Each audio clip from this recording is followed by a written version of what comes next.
गुजरात के बनासकांठा में एक पटाखा फैक्ट्री में ब्लास्ट के बाद भीषण आग लग गई। विस्फोट इतना जोरदार था कि इमारत की छत भी उड़ गई है, दीवारें गिर गई, आसपास के मौजूद घरों के शीशे टूट गए हैं। पटाखा फैक्ट्री में धमाका होते ही फैक्ट्री का जो स्लैब था वो गिर गया और धमाके के साथ फैक्ट्री में भीषण आग लगी है। जिस समय यह हादसा हुआ उस समय फैक्ट्री में 25 से ज्यादा लोग मौजूद बताए जा रहे थे। धमाके में अभी तक 17 लोगों के मारे जाने की खबर है, जिसमें 10 पुरुष, 4 महिलाएं, 3 बच्चे शामिल हैं। मृतकों की संख्या बढ़ भी सकती है, यह भी आशंका जताई जा रही है।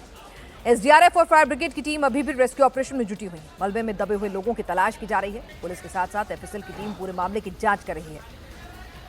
बताया जा रहा है कि मारे हुए सभी मजदूर मध्य प्रदेश के रहने वाले हैं और 2 दिन पहले ही बनासकांठा के इस पटाखा फैक्ट्री में काम करने के लिए आए थे। मध्य प्रदेश की सरकार भी लगातार गुजरात सरकार के संपर्क में है।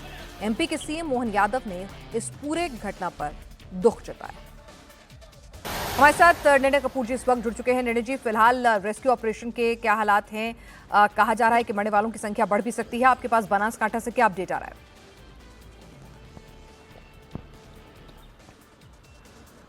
देखिए, अभी जब हम आप ये जब समाचार पढ़ रही थी तभी मैंने देखा एक मैसेज आया है कि जो सर्च एंड रेस्क्यू ऑपरेशन चल रहा है साइट पे, मरने वालों की संख्या जो है वो बढ़ गई है।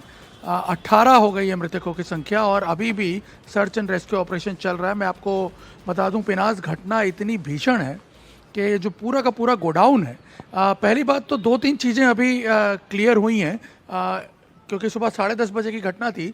तो अब जैसे जैसे समय बीता है ये पता चला है कि यहाँ पे पटाखों के निर्माण का कोई काम नहीं हो रहा था। निर्माण का काम शुरू होने वाला था, लेकिन यहाँ पे बहुत बड़ी संख्या में पटाखे जो हैं वो स्टोर करके रखे हुए थे।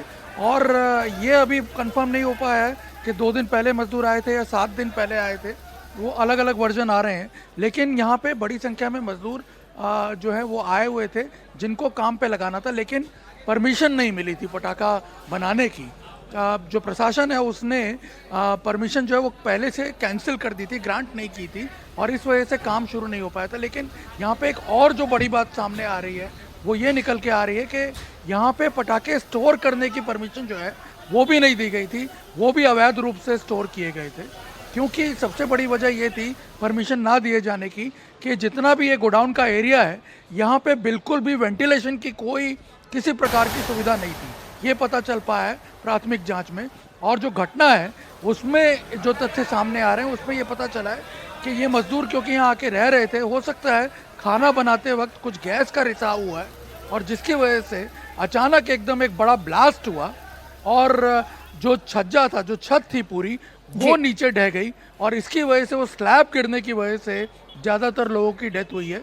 और उसके बाद फिर एनडीआरएफ की टीम और जो रेस्क्यू टीम्स हैं वो सब काम पे लगे और फिलहाल कोशिश ये की जा रही है कि पहले पूरे एरिया को, डेब्रिज को क्लियर किया जाए और उसके बाद फिर अब जो पूरा मामला है उसकी छानबीन की जाएगी। लेकिन मैं आपको बता दूं कि जो संचालक है इस गोडाउन का, जो ओनर है, वो फरार है। तो उससे पता चलता है कि वो जवाबदेही, जिम्मेदारी निर्णय जी उसी की बनती थी। हुआ वो वहां से निकल के भाग गया। बिल्कुल, जवाबदेही जिस तरह से आप बता रहे हैं कि ना तो पटाखा स्टोरेज की इजाजत थी, ना ही पटाखा बनाने की इजाजत थी, उसके बावजूद भी अगर वहां पटाखे स्टोर किए गए, मजदूर लाए गए, तो अपने आप में सवाल उठता है कि ये इलीगल कार्रवाई थी। और दूसरा ये कि बिल्डिंग का स्ट्रक्चर कैसा था कि पटाखे के धमाके के सीधे सीधे स्लैब जो है वो गिर जाती है और उसकी वजह से भी ये मरने वालों की तादाद बढ़ जाती है। लगातार इस बड़ी खबर पर नजर बनाए रखिएगा। फर्दर अपडेट के पास आपके पास लौटेंगे।